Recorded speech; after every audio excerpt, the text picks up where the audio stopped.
Everyone knows what a Jedi is, but who's in charge of the Jedi Order? And what happens to trainees who don't pass their tests? If you're wondering about the hierarchy of the galaxy's Guardians of Justice and Peace, here's your guide.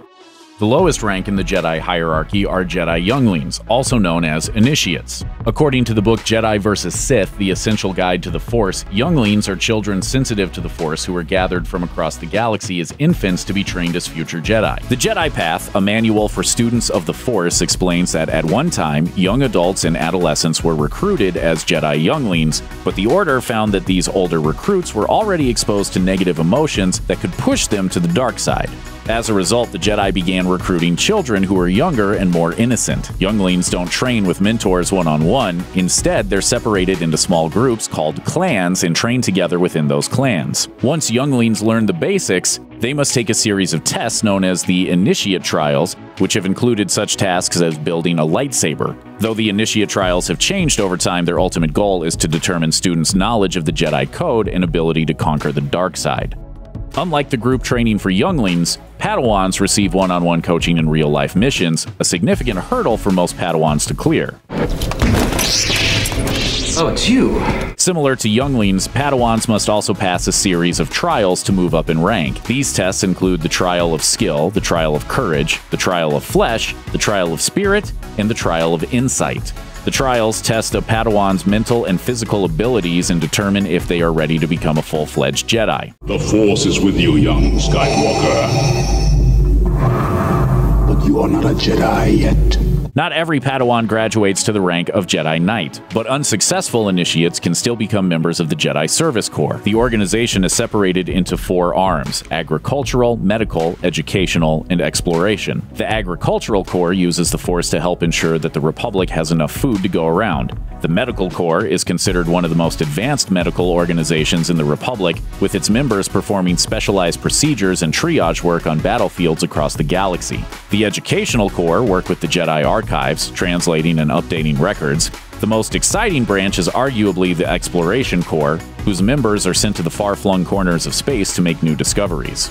Jedi Knights are full-fledged members of the Order, expected to uphold peace in the galaxy and the ideals of the Jedi Code. The most common way to become a Jedi Knight is by passing trials as a Padawan, but an individual can also be granted the title by performing a heroic deed, like Obi-Wan Kenobi assuming the rank after defeating Darth Maul. At this point in the hierarchy, Jedi Knights still have much to learn about the Force, but they no longer carry out their duties under the direct supervision of a Jedi Master. Most Jedi Knights carry out their missions alone, testing their self-discipline and upholding the principles of the Jedi Code. When people think of the Jedi, 2 things usually come to mind: the Force and lightsabers. Who are the Jedi? In many cases, those who specialize in the manipulation of the Force pursue the title of Jedi Consular. Most of these Jedi are focused on using their connection to the Force to resolve conflicts in a peaceful way. The most esteemed Jedi Consular Masters serve on the Reconciliation Council, a select group of Jedi who work directly with the Republic Diplomatic Corps to engage in diplomacy and interplanetary relations. There are many different ways for Jedi Consulars to use their talents within the Order. Jedi Seers use deep meditation to connect to the Force and receive visions of the past, present, and future. For instance, the prophecy of the one who will bring balance to the Force was the product of visions received by Jedi Seers, who recorded their findings in the Jedi Archives. Other Consulars become Jedi Healers, who use their connection to the Force to mend broken bodies. Others work as Jedi Ambassadors and Jedi Diplomats, serving as representatives in various government bodies and activist movements respectively. Other Consulars might become Jedi Lore Keepers, dedicated to maintaining the Jedi Archives.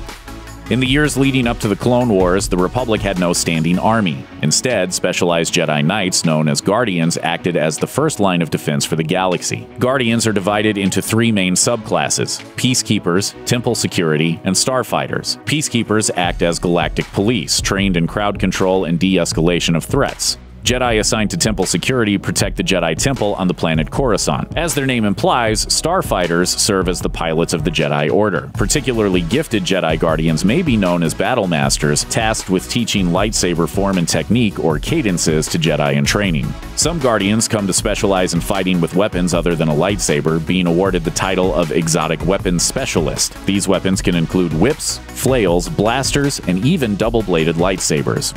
Jedi Sentinels are like the Order's wild cards. Sentinels pursue training in disciplines that are also available to non-Force-sensitive beings. In doing so, they add modern insight and skills to the Jedi Order's ancient teachings. Common pursuits for Jedi Sentinels include specializing in computer systems, manipulation of technology, and hacking into and disabling security mechanisms. Other Sentinels do exceedingly well on missions that require stealth and infiltration. One particular group of Sentinels, known as the Jedi Shadows, serve as the Order's assassins and excel at sneaky, less combat-oriented tasks. Jedi Sentinels are also distinguished by often remaining in one area for much longer than other Jedi, acting as watchmen for particular regions of the galaxy.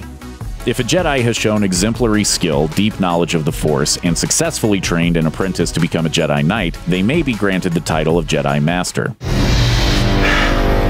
Don't with the Jedi Master, son. A Master's purpose is to be a positive force in the galaxy and to expand the influence of the Jedi Order. What separates a Jedi Master from a Jedi Knight is that their exceptional achievements and experience make them uniquely qualified to teach the younger members of the Order. In addition to teaching younger Jedi, they are also naturally fit to lead the Order, not just by example, but by sitting on one of the 4 Jedi Councils that govern the Order.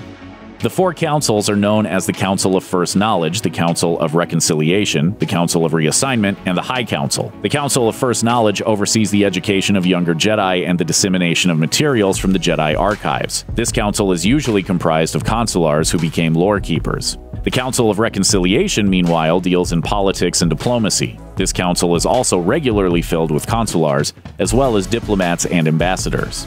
The Council of Reassignment governs the Jedi Service Corps, dictating which body each initiate will be funneled into after they fail to advance on the path to Jedi Knighthood. These councils are all governed by the High Council. During the Clone Wars, the High Council was made up of 5 lifetime appointees, 4 long-term appointees, and 3 short-term appointees, making for a total of 12 council members. The High Council oversees everything within the Order and is crucial to its stability and success.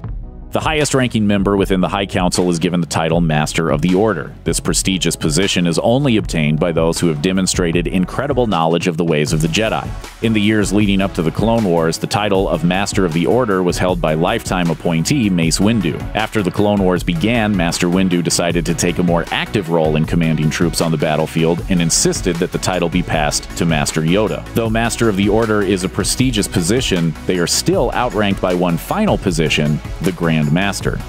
The Grand Master is the most prestigious rank in the Jedi hierarchy, awarded to only the wisest and most skilled. The Jedi High Council must unanimously vote to bestow the title onto them. Grand Masters often serve in conjunction with the Master of the Order, leading the Jedi High Council. While at one time several Jedi Masters could be given the title at once, that practice ended long before the time of the Clone Wars. One of the most critical roles held by the Grand Master is to pass on their knowledge to the next generation of Jedi. Part of this duty involves training younglings in the ways of the Force. 2 notable figures have achieved the title of Grand Master. During the Clone Wars, Master Yoda was recognized as the Grand Master of the Jedi Order. Afterward, at least in the old Expanded Universe books, Luke Skywalker invokes the title of Grand Master as he rebuilds the Jedi Order following the fall of the Empire.